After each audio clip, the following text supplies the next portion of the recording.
Hi, everybody. Welcome to Phil and Dave's Excellent Adventures. Just Dave here. Today, I'm talking about the movie The Northman. The Northman is Robert Eggers' new movie. It's based on an ancient or an old Viking story. So, as far as what it's about, it's very similar to the story of Hamlet, but actually the story that it's based on predates Hamlet.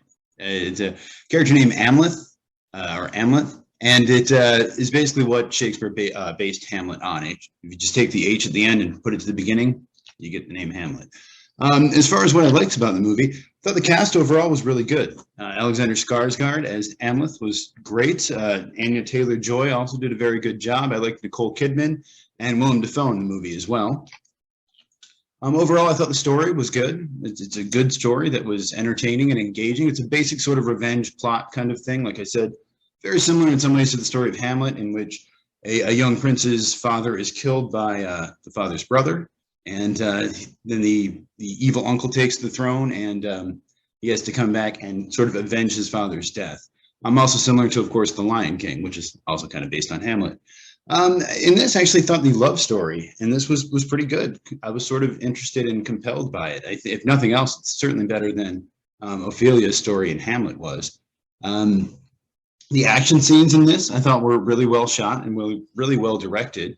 Eggers before this did The Witch and The Lighthouse, and those are pretty much his only feature-length movies. And there wasn't a lot of action in either of those movies. A little bit in The Lighthouse, I suppose, a little in The Witch, but in this is full-on, like fighting and everything else. And I thought it was handled really well and it looked really good. I overall liked sort of the themes of the movie.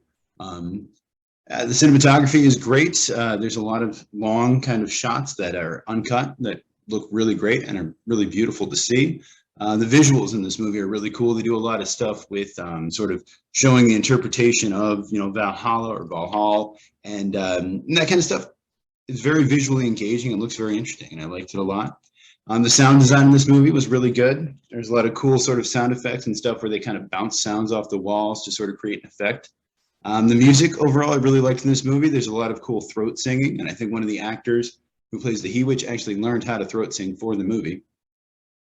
The lore that's discussed in this movie, I really liked. I've always been a fan of Norse mythology. It's not something that we hear about as much as we hear about, say, Greek mythology or Roman or even Christian mythology. So it was cool. And there's actually an interesting part here where they have some Christians and they assume that, they must have done it. And the guy says, oh, well, yeah, those Christians, they worship a dead god who they nailed to a cross. And you're like, yeah, I can definitely see this movie takes place in the 900s, I think. So I can definitely see, people who weren't Christian interpreting their beliefs that way. Overall, the movie, too, seems to be fairly accurate. I'm by no means an expert on, this region of the world at that time, but I know one of the writers is actually Icelandic and has a bit of history in writing about Icelandic history, and they consulted a lot of other people that are experts in their field. Of course, that being said, we're talking about something that, probably never happened. And if it did, it happened over 1,000 years ago. So how accurate can you really be? As far as the dislikes for this movie, Ethan Hawke is in this. I'm a fairly big Ethan Hawke fan, and I've liked him in Moon Knight recently, but I didn't love him in this. I think his performance was fine, but I guess I maybe didn't really buy Ethan Hawke as a Viking for whatever reason. I mean, he's 5'11" or so. He's not a short guy, but he's kind of slight. He's not very, big and bulky like, say, Alexander Skarsgård, or the actor who plays his brother, whose name I don't remember. Claes Bang, maybe? Sure. And Björk's in this too, just for basically one scene, but she's good. I like Björk. She's weird, but I like weird people. The movie is too long. It's about 2 hours and 20 minutes or so. And, it is well paced. It's deliberately paced, as they say. And so I didn't feel it too much, but I definitely feel like they could have cut the movie down a little bit and I wouldn't have missed much. The movie is very brutal, which I think is something that they're going for, and it's an intention, and it's something that a lot of people would probably like. For me, it's maybe a little too brutal in some ways, and not even necessarily what the main character does, but just, I guess, the Viking lifestyle, the way that they, slit horses' throats when someone dies, and the way they have the girl who's singing and then they stab her, which, as far as I know, is probably accurate, but it's hard to watch. It's not something I enjoy watching, I suppose. Although it's interesting to see. The movie, I think my biggest issue with the movie is that it has a presentational style. When I was watching the movie, I was very aware that I was watching a movie. which sounds stupid to say, but you watch some movies and you're kind of caught up in it. You're taken away, and you feel like you're really engaged in the story. With this, I feel like there's a lot of the actors talking directly into the camera.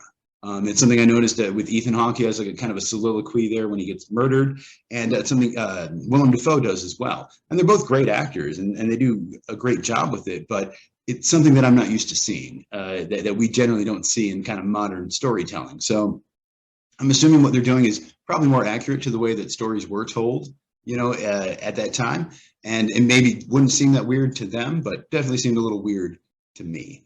And then I do feel like I said, I sort of enjoyed the themes of it, which essentially it's a revenge story, and it sort of shows, I think, that revenge is maybe not always a good thing. Or if you're in a position like he is, sort of at the end, he has to decide: is he going to choose his family or his girlfriend who is now pregnant, or is he going to choose revenge? And of course, he chooses revenge, and you don't get a happy ending. The guy, this is a spoiler review. If I didn't see that at the beginning, I apologize. This is a spoiler review. The guy, basically ends up choosing to get his revenge, and then he ends up dying in the end. Which, I sort of like that. I appreciate the fact that it didn't have a traditional Hollywood happy ending.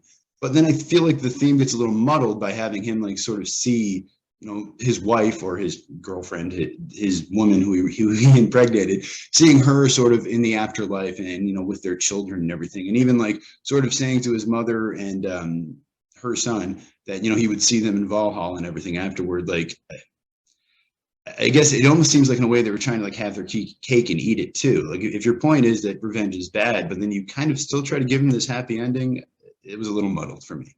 Like I said, this is directed by Robert Eggers. Before this, he did The Lighthouse and The Witch. I watched The Lighthouse last night. That is a weird movie. This is not as weird as that. This is definitely more of a traditional kind of, revenge story.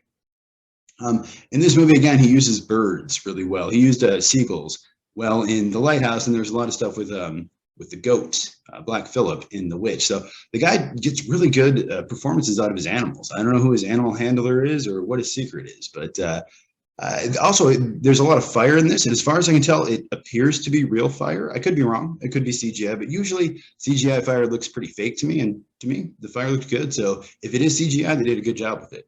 And it was cool, too, to see stuff like the ships, which, again, I'm thinking may have been real. I could be wrong, but if not, the CGI, again, was great. And it's cool to see, Viking longships, going through a body of water. The other thing that I guess was a little odd to me is like I said, the movie is sort of very accurate, or at least it tries to be accurate. They don't have Vikings with the horns on their helmets or any of the kind of stuff we see in cartoons, but then they have magic in this movie. There's a part where people just start attacking themselves, and I'm actually not exactly sure what happened in that scene or why that happened. And then, there's a part with the ravens sort of freeing Amleth from when he's tied up and everything. So again, this is at the very least magical realism. It's kind of bordering on a fable or fantasy or something. But then everything else seems to be so visceral and realistic and everything. So it's a little odd. But again, that is of course part of their mythology.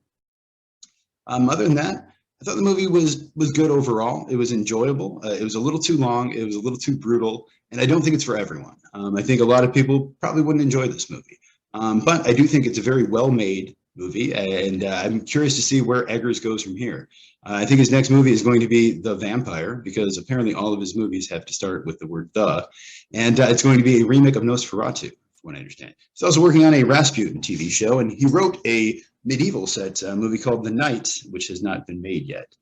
So yeah, good for him. I'm curious to see more from him. I would give this movie an 8 out of 10 overall.